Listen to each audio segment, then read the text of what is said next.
Hello, welcome to our channel easy Hindi class. എല്ലാത്തിൻ്റെയും തന്നെ format ഇപ്പോൾ വീഡിയോ ചെയ്തിട്ടുണ്ട്. ഇനി നമ്മൾ ബാത്ചീത്താണ് നോക്കാൻ പോകുന്നത്. സംഭാഷണം. ബാത്ചീത്ത് എന്ന് പറഞ്ഞാൽ സംഭാഷണം. ക്വസ്റ്റ്യൻ വായിക്കാൻ അറിയത്തില്ലാത്ത കുട്ടികൾ ഈ വേർഡ് കണ്ട് ശ്രദ്ധിച്ച് വെക്കുക. നോക്കുക, മോഡൽ ക്വസ്റ്റ്യന് ചോദിച്ചൊരു ക്വസ്റ്റ്യനാണ്. പ്രസ്തുത പ്രസംഗ पर गुल्लू की माम और केशव के बीच की बातचीत लिखे. ഒരു പാരഗ്രാഫ് തന്നിട്ടുണ്ടായിരുന്നു. എന്നിട്ട് അതിൽ നിന്ന് വന്ന ചോദ്യമാണ്. ഇത് 6ാമത്തെ ക്വസ്റ്റ്യനാണ് മോഡൽ എക്സാമിൻ്റെ. ആരൊക്കെ തമ്മിലുള്ള സംഭാഷണമാണെന്ന് നമുക്ക് എങ്ങനെ തിരിച്ചറിയാം? ക്വസ്റ്റ്യനിൽ ഔർ എന്നൊരു വാക്കുണ്ടാവും. ഈ ഔറിൻ്റെ 2 സൈഡിലും ആളുകളുടെ പേര് കൊടുത്തിട്ടുണ്ടാവും. അവർ തമ്മിലുള്ള സംഭാഷണമാണ് നമ്മൾ എഴുതേണ്ടത്. ഈ ക്വസ്റ്റ്യനെ നോക്കിയാൽ അറിയാം.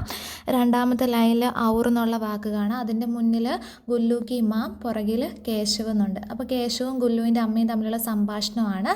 അപ്പോൾ ഇതെങ്ങനെ എഴുതാം? കേശവും ഗുല്ലുവിൻ്റെ അമ്മയും നേരത്തെ തമ്മിൽ കണ്ടിട്ടില്ല. അപ്പോൾ അങ്ങനെ കണ്ടിട്ടില്ലാത്ത സ്ഥിതിക്ക് നമസ്തേയൊക്കെ പറഞ്ഞ് പേരൊക്കെ ചോദിക്കുന്ന രീതിയിൽ എഴുതാൻ പറ്റും. അപ്പോൾ നോക്കുക, കേശവ് നമസ്തേ പറഞ്ഞു. അപ്പോൾ ഗുല്ലുവിൻ്റെ അമ്മ, ഗുല്ലു കി മാം എന്നാണ്, ശ്രദ്ധിക്കണേ.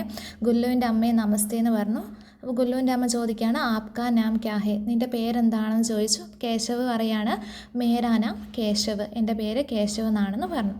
ഏത് സംഭാഷണം ചോദിക്കുന്നതെന്ന് നമുക്കറിയില്ല. അപ്പോൾ ആരുടെ സംഭാഷണമായാലും, ഇതിനി പരി ലഡ്കിയും ഹർമനും തമ്മിലുള്ള സംഭാഷണമാണെങ്കിൽ, അവർ അമേരിക്ക ചെന്നിട്ട് കാണുന്നതാണെങ്കിൽ ഇതേ രീതിയിൽ എഴുതാൻ വേണ്ടി സാധിക്കും. 2 പേരും നമസ്തേ പറഞ്ഞ് പേരൊക്കെ ചോദിക്കുന്ന രീതിയിൽ എഴുതാം.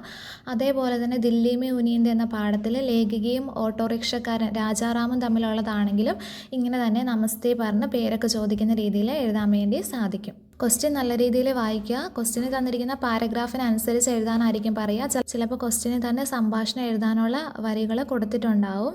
ക്വസ്റ്റ്യൻ ശ്രദ്ധിച്ച് വായിച്ച് എഴുതുക.